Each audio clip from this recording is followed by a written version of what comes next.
Good morning, and thank you for joining us for today's Daily Market Outlook. Joining me today is Emily from our trading room to tell us more about the recent developments. Emily?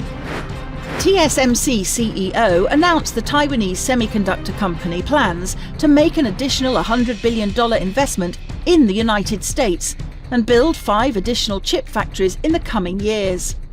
They announced the plan in a meeting at the White House with President Donald Trump. Defence stocks powered European shares to a record high after expectations mounted of higher military spending in the region, and the prospect of a Ukraine peace proposal boosted sentiment. Wall Street's main stock indexes slipped after data showed that new orders at US factories fell in February, while investors awaited details on tariffs on top trading partners. Trump is expected to decide what levels of tariffs he will impose on Canada and Mexico amid last-minute negotiations over border security.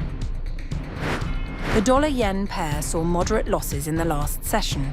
The ultimate oscillator is giving a positive signal. The Bitcoin-dollar pair plummeted in the last session.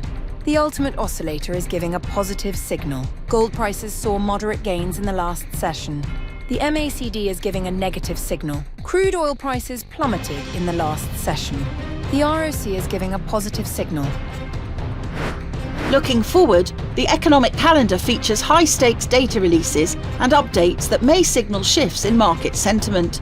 Traders should be prepared for potential volatility as these crucial announcements approach. With these events on the schedule, it's important to stay informed and agile.